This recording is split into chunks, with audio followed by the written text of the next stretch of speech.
Hi class, welcome to lesson 2 of unit 4.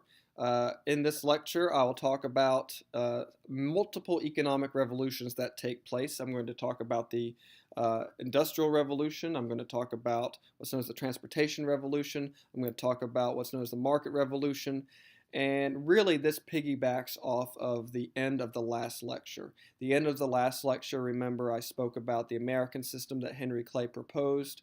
After going through the many inventions that are created during this time period, and after going through the major economic revolutions that are going on during this time period, you should be able to see why Henry Clay was so interested in creating a plan known as the American system. His American system was basically an economic plan that he thought the federal government should employ in order to help accelerate these economic revolutions and make better use of these inventions. Now, one thing to note is that these revolutions had already, for the most part, started before the War of 1812, but the War of 1812 is going to accelerate these revolutions. Why? Well, because during the War of 1812, the United States isn't trading with Britain for their factory-produced goods, so our factories have to pick up the slack. So again, these trends had already started before the War of 1812, some of them before even 1800. However, they will be accelerated by the War of 1812 because we have to, as a nation, develop our own national economy that's much more independent of Europe because we basically cut off trade with Europe for a while. Remember things like the Embargo Act of 1807. So I'll talk about inventions first, then I'll talk about economic revolutions, and then how they all kind of come together to create a national economy. And again, nationalism is going to overshadow sectionalism during this time, and that is true in terms of trade. The different regions of the country are more focused, you could say, on trading with each other than they are with fighting over differences. Real quickly, let me again talk about what the definitions of the North and the South and the West would have been roughly at this point in history. If you flip to the back side of your lecture, you'll see a map that points out the same thing. So remember that at this point, this area that I'm circling is pretty much the North, New England and New York area, Pennsylvania, eastern Pennsylvania. This part here circled would be considered the West, and everything below would be considered the South. And I'll revisit this map later on in the lecture, but those would be the three regions. And again, we'll talk about that using the map on the back side of your lecture a little bit later on. Okay, so if you look at your lecture notes at this point, they may seem pretty busy, maybe a little bit confusing, maybe a little complicated. You'll see at the top 2/3 of the front page 2 columns, and it starts with a heading that says Inventions Transform America. So we're going to go through those 2 columns first, starting with the left-hand column, then the right-hand column, and then I will go down to the section on the Industrial Revolution. So the first area that we'll talk about will be the North. What inventions, what innovations are going to impact the northern states? Well, one of them will be the textile mill. Textile mills are factories that create cloth. Now, where is the raw material for this cloth going to come from? It's going to come from the South. It's going to come from cotton. More on that later. How did the United States come to have textile mills? Well, basically because of Samuel Slater. Britain already had textile mills. The South had already started sending cotton to Britain to be processed in textile mills, turned into cloth. And Britain kind of held the design of these textile mills and the machines used in them, they held them as a close secret. Well, Samuel Slater is pretty much a genius, and what he's going to do is he is going to go to the textile mills in Britain. He is going to literally memorize the entire textile mill system.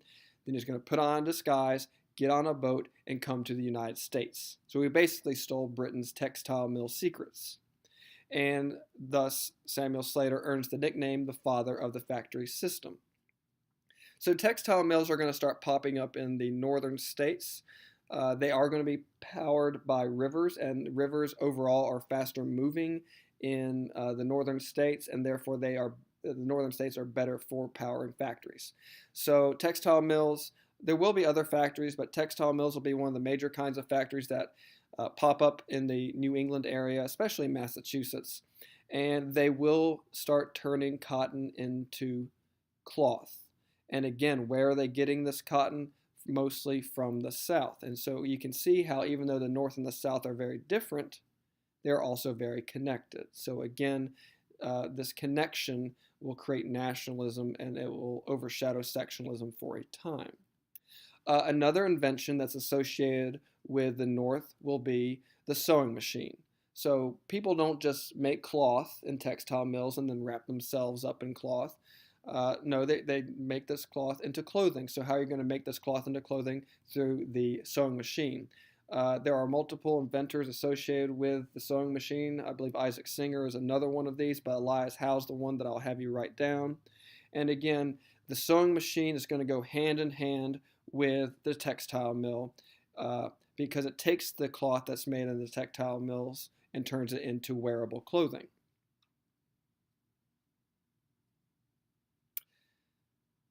Now, the textile mill is not the only kind of factory that you're going to see in the North. The North is going to have many kinds of factories that produce many kinds of manufactured goods. And I'm about to talk about an inventor who, interestingly, he basically creates inventions that help both the North and the South, but also lead to future tension between the North and the South. And that will be the famous Eli Whitney. So the next innovation or invention, depending on how you look at it, will be interchangeable parts. So before this time period, let's say you had a gun, and let's say that the barrel got bent on your gun or that the trigger mechanism messed up on your gun. If that happened, you'd have to go to a blacksmith who would custom make a new barrel or a new trigger mechanism, or you might have to buy a whole new gun. What Eli Whitney is going to come up with is this idea of interchangeable parts.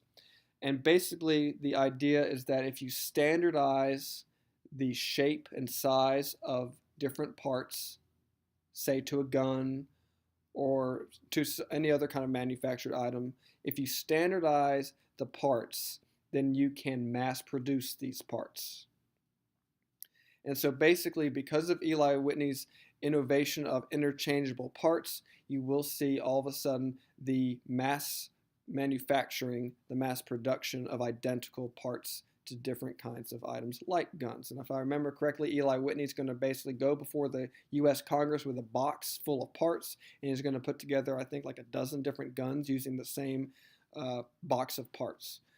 And the big benefit of this is that parts of products can be replaced instead of the whole product. You don't have to buy a whole new gun, or you don't have to get a custom-made barrel to fit your specific gun. A more modern-day example, think about a car. Imagine if you hit a deer and as you're driving, and the deer dents up your hood. You don't have to go get a custom-made hood, which would be expensive. You don't have to buy a brand new car. You just have to go get a standardized part, a new hood that fits that model of car. So that's what interchangeable parts are. They are basically standardized parts to products. And if you standardize the parts, then you can mass produce these parts. Think about screws or nails. Think about tools that are used. They all use standardized parts as well. Now, what does this have to do with the North and industrialization in the North? Well, you're going to need factories to mass produce these interchangeable parts. You'll need factories to produce the standard barrel for guns or standard screw size for screws, etc., etc. So again, Eli Whitney's invention here is going to help the growth of factories in the North. Now, he is more famously associated with a different invention that is associated with the South and cotton production, and I'll get to that a little bit later on. So let's look at all of these inventions and innovations that we've talked about so far. The textile mill, the sewing machine, the interchangeable parts. All together, The significance of these inventions is that they are going to help the North industrialize, meaning that their economy is going to be based largely off of factories.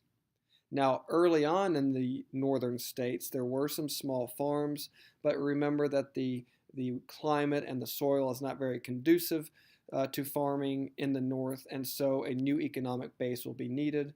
And even the New England colonists had already started doing things like shipbuilding. So this idea of building products instead of growing products, this idea of having industry and manufacturing had been around since the days of the colonies. After the American Revolution, and especially after the War of 1812, the North is going to become heavily industrialized, heavily invested in factories.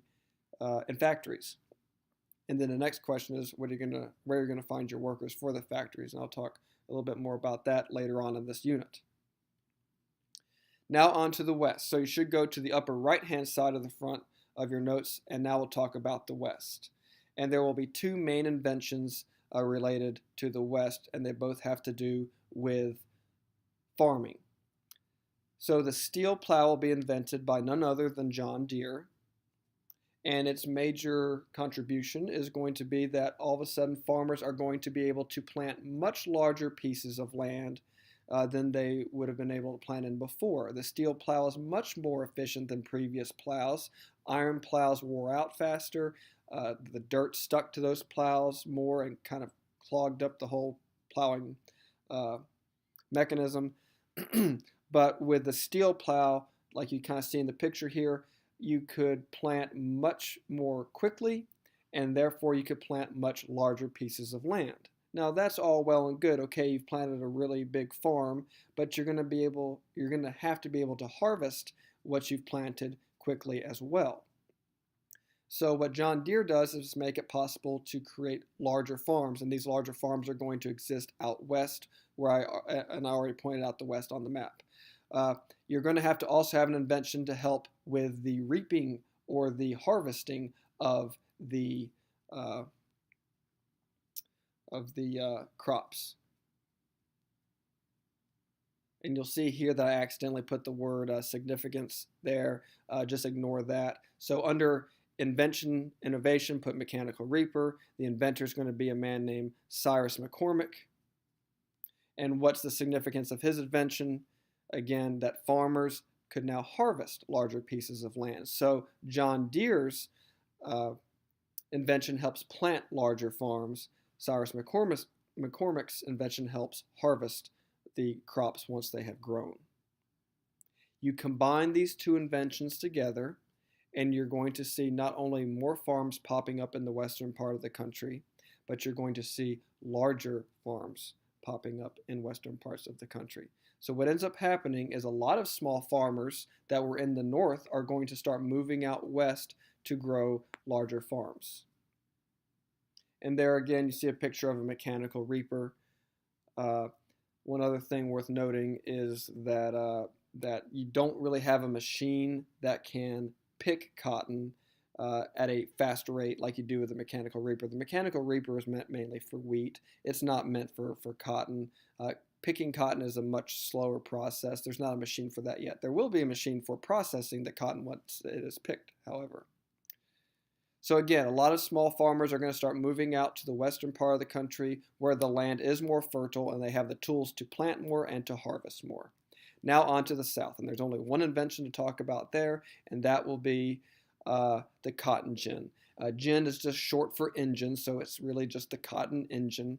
And what it does is, well, let me tell you what it does not do. It does not pick cotton faster. It processes cotton faster. In fact, and again, this is coming from Eli Whitney, so Eli Whitney's inventions impact both the North and the South. What this does is it increases the processing speed of cotton. So whenever you pick cotton, you have to pick it at this point in history by hand. It basically comes out of very hard, sharp bulbs of a plant, and you have to open up these bulbs and then pick out the cotton. The problem, though, is when you pick out the cotton by hand, there are seeds in this cotton, and you have to take the seeds out. If if you put cotton with the seeds still in it inside a textile mill, it's going to clog up all the machinery of the textile mill and break things. So you have to be able to pick the seeds out.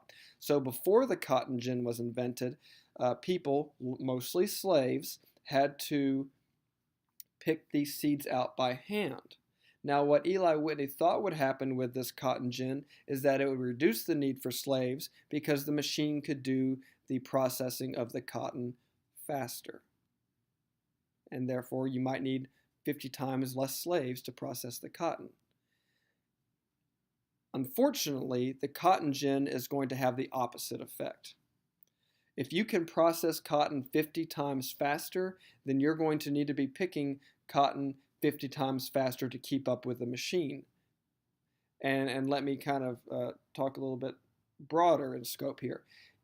Basically, the textile mill is going to create a greater need for cotton for the textile mills, and then the cotton gin is going to help the processing of cotton keep up with the textile mill's demands, and therefore you're going to need not less but more slaves to keep up with the demand from the textile mills and from the cotton gins. So in fact, what this invention does, instead of helping slavery die out, it helps slavery live on.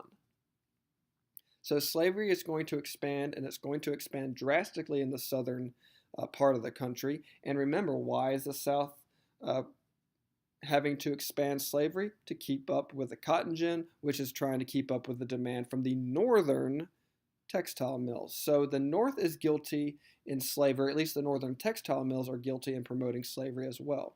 So the southern economy will become very, very dependent on cotton, and it will need a cheap labor source to pick this cotton and then feed it into the cotton gins, and that will be the slaves. So at this point, even though some slaves are still picking and harvesting tobacco, cotton becomes the major crop of the South. So much so that the South earns a nickname, and that nickname being the Cotton Kingdom. And I will talk more about the conditions of slavery later on, but just note now that the South is becoming increasingly addicted to slavery because that's what they have to have for cotton to be profitable. If you pay people to pick cotton, cotton's not very profitable on its own. Even with the help of the cotton gin, you have to have free labor pretty much. So again, the South is becoming increasingly addicted to slavery, and then it's going to be increasingly defensive of slavery. You're going to start seeing Southerners not willing to admit that slavery is a bad thing. At first, they were actually willing to admit it as a necessary evil, but over time, you're going to see the Southern white slave owners start to defend slavery as a good thing, and they have some pretty awful defenses of slavery, but they do have some ways of defending slavery. Not very good arguments, but arguments nonetheless. So now you see the inventions that impact the North, you see the inventions that impact the West, and by the way, where's that Western food going? Largely to the North. Some of it might go to the South, but it's largely going to the North. And then again, you'll see the relationship developing between the North and the South over cotton, at least the northern textile mills. More on this interdependence between the regions later, but now you see the inventions that impact each region. Okay. I'll talk about how these different products and inventions get moved around the country whenever I talk about the transportation revolution. If you look at these maps here, you can see in both of them how the cotton gin impacted slavery and cotton production. If you look at the two maps on the left, you can see how cotton production was early on in American history and then how it expanded by the time of the Civil War. But these two maps on the right, I think, are more indicative of how impactful the cotton gin was. If you look at the first map, this is just before the invention of the cotton gin. You can see where slavery existed. If you look at the bottom map, you can see how much slavery had expanded by the time of the Civil War. Again, largely because of the cotton gin making slavery and cotton profitable again. Okay, now let's talk about the Industrial Revolution. So you see here two big boxes and then one small box that kind of connects the two of them. In that middle bold box, put Industrial Revolution. If you want to be more accurate, you could say the first American Industrial Revolution, but for the sake of of right now, Industrial Revolution will suffice. So again, in the middle bold box, put Industrial Revolution. I'll talk about the causes first and then the effects second. So the first cause of the Industrial Revolution will be these inventions and innovations that I've just talked about. Remember that whenever you create textile mills, obviously those are going to be factories in and of themselves. Whenever cloth needs to be produced, you need a factory. Whenever you need sewing machines, where you're going to put your sewing machines in factories, so that will require, again, factories. Whenever interchangeable parts come along, they will be produced in factories. But also look at the last three items listed. You will have steel plows that affect the West, mechanical reapers that affect the West, and cotton gins that affect the South. All of those are going to be built in northern factories and then shipped to the West or shipped to the South. And ultimately, the best way to ship these items will be on the trains. I'll talk about trains a little bit later on. But again, all of these inventions that I've talked about, they're basically being built in factories, which will make industrialization in the North a big deal. So remember, when the Industrial Revolution happens, it mainly happens in the North, although a lot of the products that are created in the North are going to be shipped to the West or shipped to the South. Another reason that you're going to see an Industrial Revolution, especially after the War of 1812, will be because the government is going to be promoting industrialization. So government policies are going to be very friendly towards businesses. One way is that the laws, especially in New York, if I remember correctly, are going to be very friendly towards corporations. Now, a corporation is pretty much the same thing as a joint stock company. So if you remember from the time of the colonies, remember people would put their money together and they would have stock in these companies and it would enable them to create these companies like the Virginia Company or the Massachusetts Bay Company. Building a factory is going to be expensive. A very expensive venture, and most people didn't have the money on their own to create a corporation, create a factory. So what they would do is they would get together with other people. Each person would buy a share of stock in that factory or that corporation. And then once they put their money together, they had enough money to build these massive factories and to buy these massive machines in these factories. So basically, the governments, especially in the northern states, make it very easy, they're very lenient in allowing people to put their money together in what is basically a joint stock company, but today the word would be corporation. Another government policy will be the use of protective tariffs. And I've already talked about in Henry Clay's American system how protective tariffs are going to be very helpful for helping these new businesses grow. It protects them from foreign competition. Right after the War of 1812, Britain tried to start selling a lot of their products back to the United States, and they had so many products in surplus that they could offer them for really low prices. So Henry Clay is going to come along and say, we need high protective tariffs to protect from this foreign competition, especially British competition. So here you see an element of Henry Clay's plan being instrumental in the Industrial Revolution. And remember, the Industrial Revolution, what that means is that you have a revolution in the United States where factories really take off. When you see the word industry or industrial, you should think manufacturing, you should think factories. Now, there's going to be a third cause to the Industrial Revolution. Let's say that you have all these inventions that need to be built in factories, and let's say the government is promoting the growth of factories and people are putting their money together, they're forming corporations, and they're building factories. Remember that a factory is going to be useless if no one is working in the factories. So another factor in the Industrial Revolution is going to be an increase in the workforce. The population of the United States, especially after the War of 1812, is going to accelerate, it's going to increase, especially due to immigration. And I'll talk more about the trends of immigration later on, but go ahead and note that immigrants are going to start moving to the United States.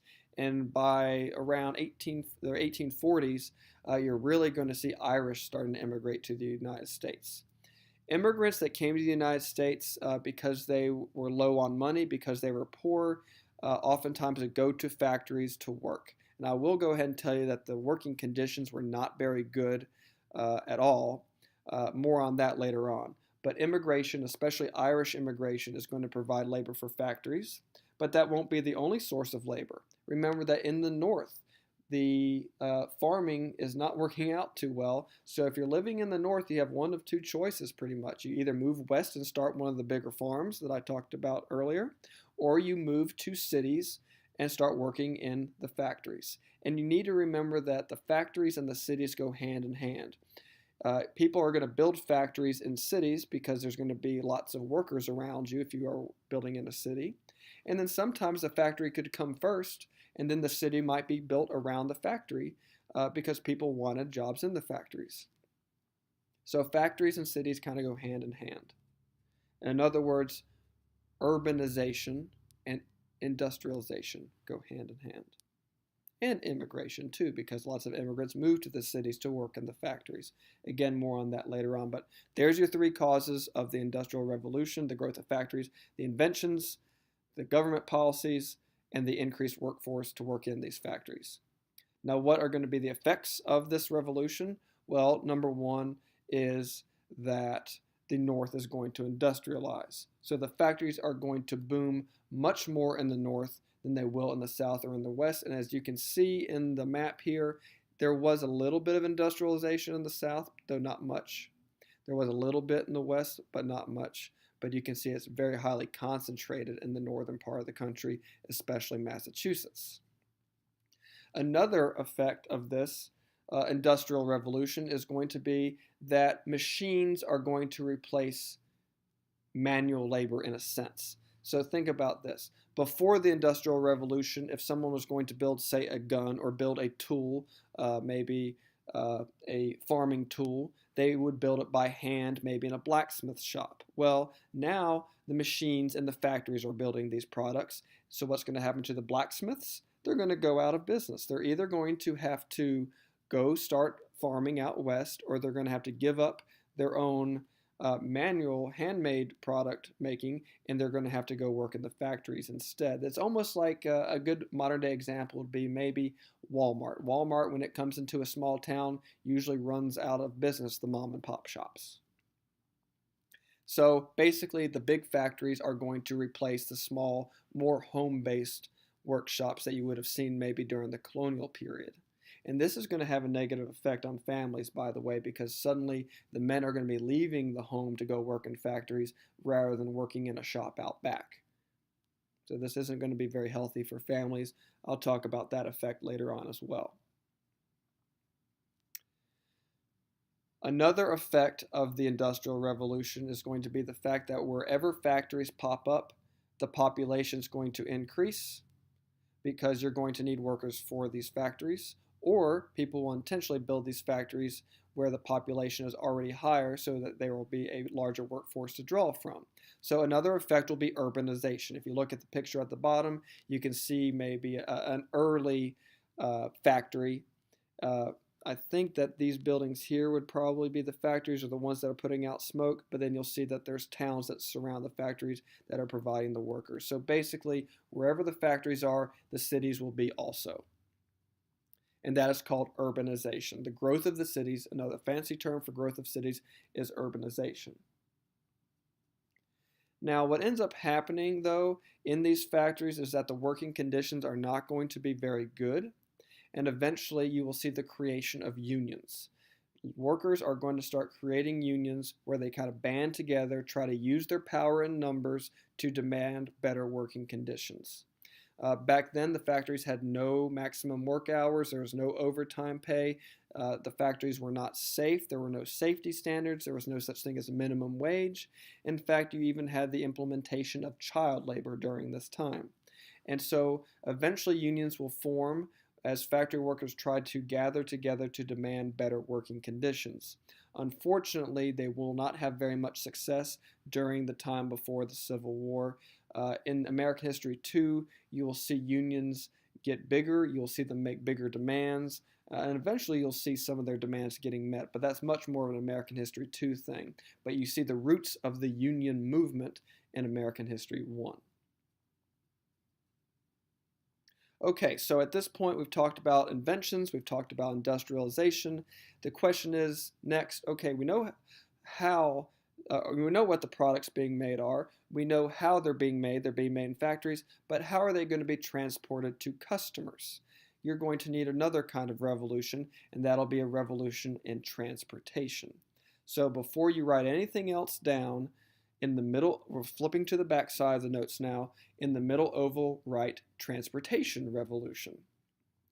Again, in the middle oval, write transportation revolution, and we'll go through numbers 1 through 4. The first kind of transportation revolution will be the telegraph. Now, Samuel Morse is going to invent the telegraph, and this is not going to be the transportation of physical products, it's going to be the transportation of information. Now, today we live in the day of the internet, and we all know and of cell phones, and we all know how important the transportation of information is. Well, the very beginning of this information age, you could say, can be traced back to the telegraph. So Samuel Morse is going to develop the telegraph, and what this does is it uses an electric wiring system to send messages over long distances. For the first time in the history of the world, information can be transported virtually instantly. Before this time, you had to either physically deliver a message in person, or you had to use the mail to deliver messages. If you look at this picture here on the right-hand side, there used to be a system known as the Pony Express that would be used to transport messages across the western part of the country using messengers on horseback. But as you can see from this picture, it got replaced pretty quickly by these wires. These are telegraph wires. So again, the transportation of information will be very important. You can place orders in factories using telegraphs. Different factories can communicate with each other using these telegraphs. So this will facilitate the transportation of products. Okay, on to number 2. So the first major kind of revolution in transportation related to physical products will be roads. And you will see eventually some states start to cooperate, and eventually you will see even the federal government get its hand in at least a little bit on internal improvements. Now again, usually states took care of this initially, but you did see the beginning of the federal government stepping in to create roads. And so the national road will be the first interstate highway. It will be over 600 miles long, and it basically connects the Mississippi River in the west to the Atlantic Ocean in the east. And what this will do is it will connect the western farms to the eastern cities. And so when that happens, people are going to be more willing to move out west to start up farms, and then they know that they can grow really, really big farms because there will be lots of hungry mouths to feed in these cities that are growing around the factories back in the northeastern part of the country. You had actually seen this happen even before 1800 between Lancaster County, if you're looking here at the map, between Lancaster County in Pennsylvania and Philadelphia. That was kind of the first of these roads. And again, eventually you see a massive road known sometimes as the Cumberland Road, sometimes as the National Road. But what this road does is it connects the northeastern cities, where there is an increasing population in the cities, to the western farms. You really see this best shown probably in the Erie Canal, which I'll talk about here in a moment. Now, there is a problem with roads, and that problem is that if you're using a road, you're going to be using a wagon that's being drawn by an animal. It's going to be slow, but the real big problem is that you can't carry that much on a wagon. Animals could only carry so much weight at a time. So there's going to be a need for a transportation system that can carry more weight. What can carry more weight? Boats can. So that brings us to number 3. And I'll talk about 2 different inventions/innovations, the steamboat first and then the canal. So products could be shipped in larger numbers on boats, and if you're going along with the current, you could go a lot faster along rivers. So let's talk about river transportation of products first. And that will be with the steamboat. So Robert Fulton is going to invent the steamboat. By the way, he was the one that was kind of in the middle of that Gibbons versus Ogden Supreme Court case I talked about in the last lecture. But he is going to invent the steamboat, and this is going to be a boat that uses a steam-powered engine, and it can go faster than the average or the old boats. It can go downstream faster, but it can also go upstream. In fact, before his invention, oftentimes when people finished their voyage down a river, they would sell off their boat for timber and then ride horseback back to wherever they came from. With the steamboat, though, you can travel faster and you can also travel upstream. And so this is really going to accelerate trade along rivers. For example, the Hudson River in the north, or in the western part of the country, in the southern part of the country, on the Mississippi River. And again, the faster that trade is going on, the more shipments you can make, the more money that you can make. And so this is going to enable, again, the transfer of goods and products from among different regions of the country. But there's a problem. There's not always naturally a river where you need one. So what some people start saying is, how about we start building rivers or artificial rivers? And that is what a canal is. So canals start getting built, and they will basically be artificial rivers that can provide transportation on water where it was needed and did not already naturally occur. You will see multiple canals built in this country, but the most famous one, which is kind of shown here on the right-hand side, will be, that's the construction of the Erie Canal. And the Erie Canal is very important because what it does is it goes from east to west across New York State. And what it will do is it will connect cities like New York City to the western part of New York. Now, when people think of New York, they think of New York City. Most of New York is not like New York City. Part of my family is from western New York, and I can tell you that it is largely farmland, very fertile farmland. In fact, my mom was raised within 100 yards of the Erie Canal. So the Erie Canal, whenever it's built across New York, and it will connect the western part of New York and the farmland in the western part of New York back to New York City. Now I'll show you that better here in a map in just a moment. But when the success of the Erie Canal is seen, many states are going to start building canals. So if you look at this map here, you can see New York City down here. The Hudson River can be used for some water trade, but only from north to south. And then all of a sudden here you see, I'm outlining it here, the Erie Canal.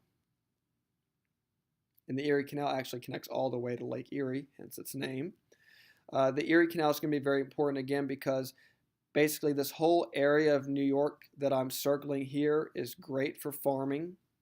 And you do see farms pop up. You will see the steel plow and the mechanical reaper being used here. And these farmers are going to produce all these products, but why would you grow a 50-acre farm's worth of products? You can't eat that much. So what are you going to do with it? You're going to have a place to sell it. Well, what you do is you take it to the Erie Canal, and you can't see that there are other canals that are going to be built later on to connect to the Erie Canal.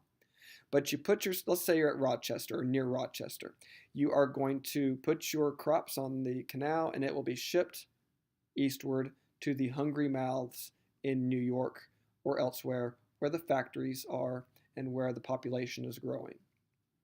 One other thing to note is that once you have these canal systems, or in general these transportation systems being created, people are going to be more willing to move to the western part of the country. So you see how cities like Utica, city like Syracuse, city like Rochester and Lockport and Buffalo, they're going to grow because they are along this transportation system. So basically, once the transportation system is built, people will be willing to move out to wherever this transportation system is located.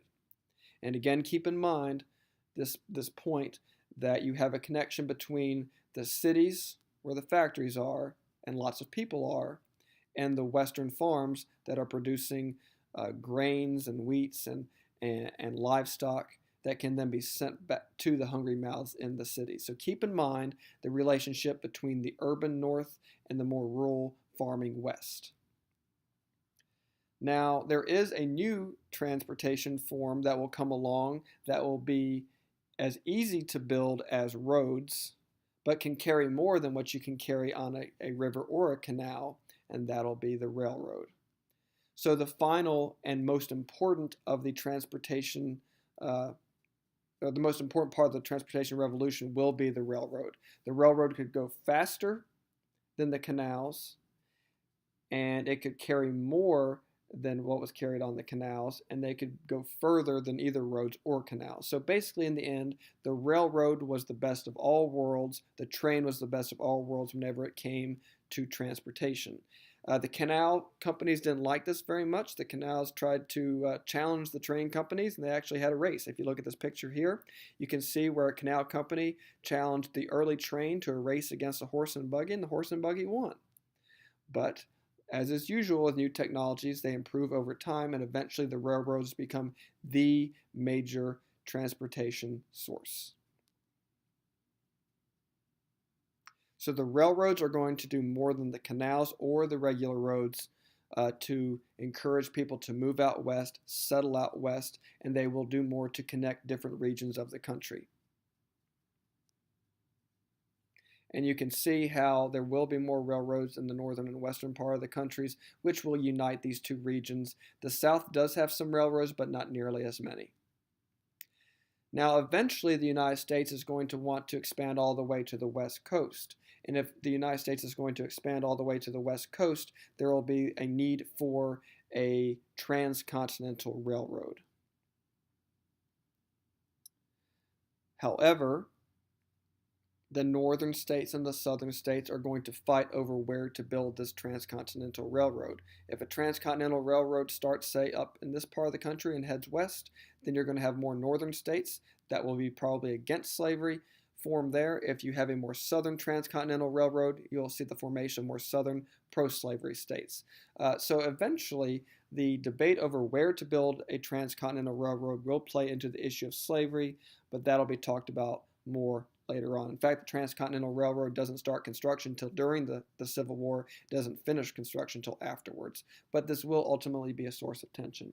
One other thing worth noting is that during the Civil War, the northern part of the country will be able to move troops and supplies around much easier because of trains. The South is going to struggle. They're going to have to move supplies and troops more on foot, which will be a disadvantage that I'll talk about later on.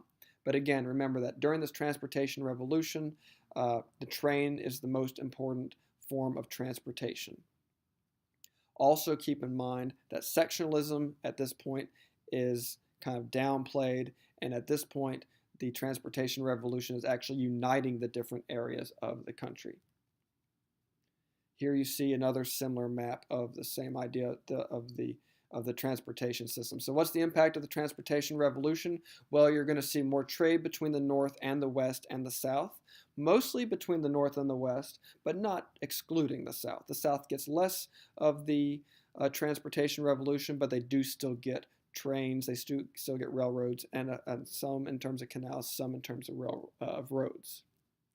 But remember that the strongest connection will be between the western part of the country that I'm circling here and the northern part of the country that I'm circling here, the northeastern part. And again, you can look at the map that's just below this box in the notes to see what I'm talking about in terms of the west and the north.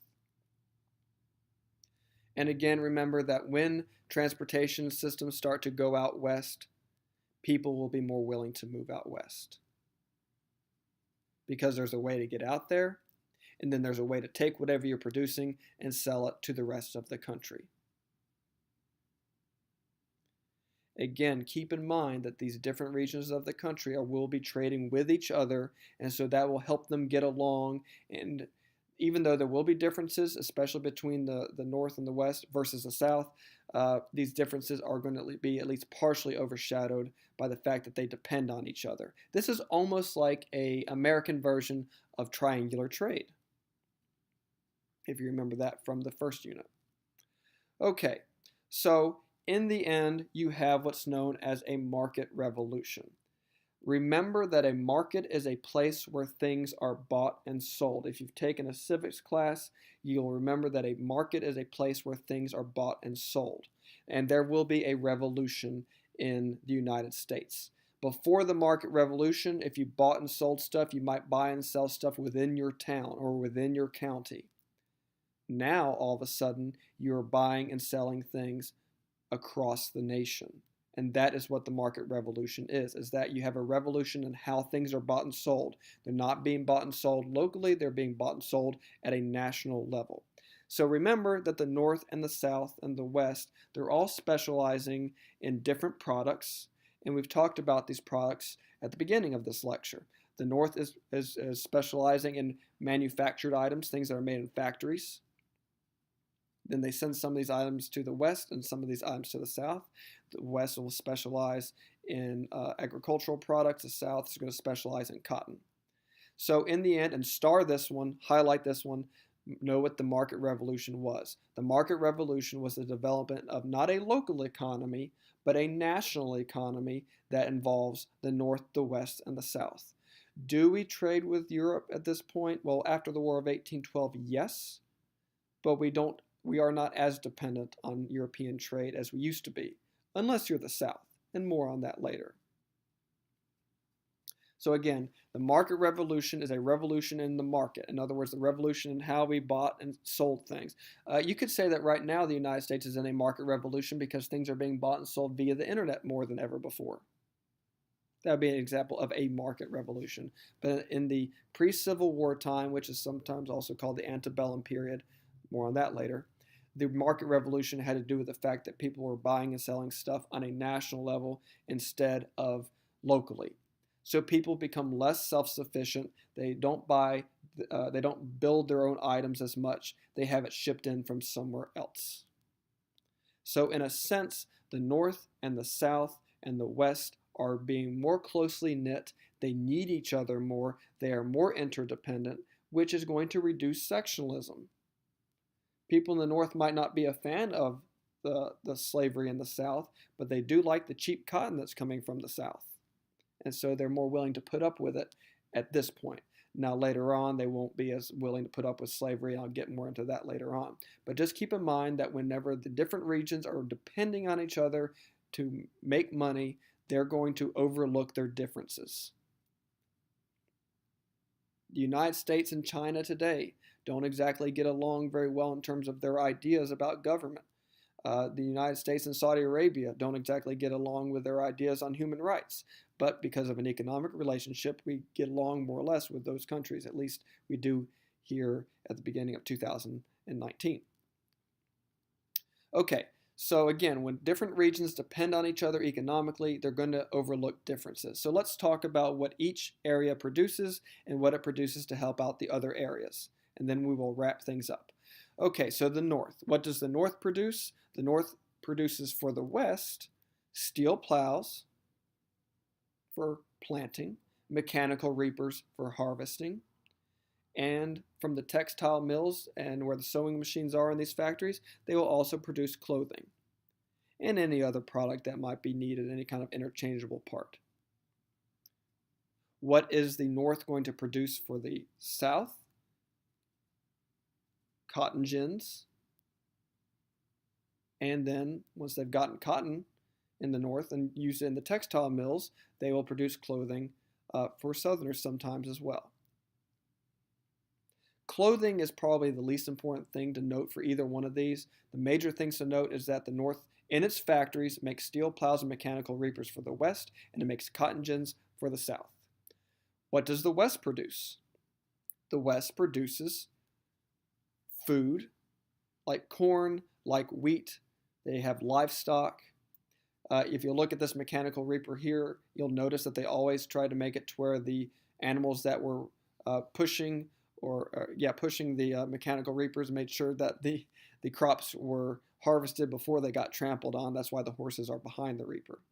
So the West is going to provide food for the North. It's going to provide some food for the South, although not nearly as much for the South because there wasn't as much transportation to take food from the west to the south. So most of this relationship will be between the north and the west. In fact, the south's not really going to have anything to give to the west. The link between the western part of the north and the south is going to be pretty weak. Okay, so what does the south produce? The south produces cotton for the textile mills that are in the north. So whenever people blame the South for slavery, let's remember that the northern part of the country needed, where the textile mills were, they needed this cotton that was being picked by slaves. And then, of course, these textile mills, in conjunction with sewing machines, would produce clothing that the West would use as well. So it was not just the South that was responsible for slavery. The North was indirectly responsible for slavery. Oh, and by the way, also Britain. So remember, we did still trade with Europe some, especially after the War of 1812 was over. And guess what the South does? It produces cotton for the textile mills in Britain as well. Why am I mentioning this now, and why is this in bold in your notes? Because whenever the Civil War breaks out, Britain is going to be largely cut off from its supply of cheap Southern cotton. And this impacts the British economy so much that Britain almost helps out the Southern Confederacy during the Civil War. Had Britain helped out the Southern Confederacy during the Civil War so they could keep their cotton flow coming in, the Confederacy may have won the Civil War, and then the country would have been permanently split. Now, whenever we get to the Civil War unit, we'll see that events take place that keep Britain from joining the South, and ultimately the southern states do lose their bid for independence from the federal government, and the Civil War will be won by the northern states. It will be won by the federal government. But just note, again, the focal point of this course is really the coming and going of the Civil War, and here you see that cotton production in the South ties Britain to the South, so much so that Britain almost helps out the South during the war. More on that later on. So let's take all of these things that we've been talking about and put them together almost like a math equation. Why does this market revolution occur? Well, first, you have the inventions and these innovations that are going to be produced, and they will help out the North, they will help out the West, and they will help out the South. They will change how things are produced. In the North, you see factories replace home-based production. People stop making things by hand like blacksmiths, and instead you have these factories producing items. In the West, you're going to see farms get a lot bigger because of the items that are produced, like the steel plow and the mechanical reaper. And in the South, not only will slavery survive, but it will flourish and spread because of the cotton gin. So where are all these products going to be created? In the northern factories. So the Industrial Revolution plays into this because the North builds the mechanical reapers, it builds the steel plows, it builds the cotton gins. The next question is, how do these products get transported between the different regions of the country? Well, that's where the transportation revolution comes into play. This is going to help these products get shipped from the north to the west and from the north to the south, and then it will help the west and the south send stuff back to the north. And a little bit of the food products from the west also goes to the south, so you do have a sort of triangular trade here. And then Henry Clay, a genius, takes notice of these developments, and he says, well, the federal government should probably do things to help this along. The American system should be created to create a stable economy with a second national bank. There should be protective tariffs to protect these factories that are producing stuff for the entire country. And ideally, the federal government should also supply the transportation systems to help these different regions trade with one another. And ultimately, for the most part, the states are going to be building these transportation systems, these internal improvements. You do see things like the national road, but overall, you do see the states take care of the internal improvements part of the American system. In the end, though, you have a revolution in how things are bought and sold in the United States. You have what's known as the market revolution. And during the era of good feelings, this feeds into nationalism because now the different regions of the country depend on each other economically, even if they don't exactly agree with each other on things and issues like slavery. They will put up with these issues, at least for the time being, because they needed each other economically. It's amazing what people will put up with when it helps out their pocketbooks. So that's the market revolution. So let's return to that map I showed you at the beginning, and then I'll be done with this lecture. Remember that the northern part of the country, if you look at the key, you'll see that a lot of textiles will be produced in the north. You'll see shoes and clothing being produced in the north, and it doesn't say in the key, but you see iron and steel works. That kind of relates to things that are made out of iron and steel, in other words, interchangeable parts. Cotton gins, mechanical reapers, steel plows. Okay, and if you look at the western part of the country, you'll see that the western part of the country is producing corn and wheat, dairy products, cattle, beef, and then if you look at the south, a lot of the south at this point is producing cotton. So again, follow the arrow. Let's go back to the north. The north, what does it do? It produces mechanical reapers and steel plows for the west over here. And then the west, in turn, will take the stuff that they produce with these tools and send them back to the north where the hungry people in the cities are. Remember, the cities are where the factories are, and the factories are where the cities are.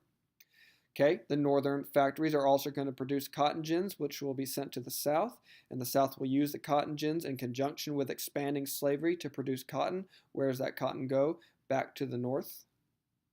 So you see again how these regions are connected. Even if they have their differences, which are pretty evident by the colors in this map and by the key of this map, even though they have their differences, because of the transportation revolution, they are going to trade these different items with each other and therefore be dependent on one another.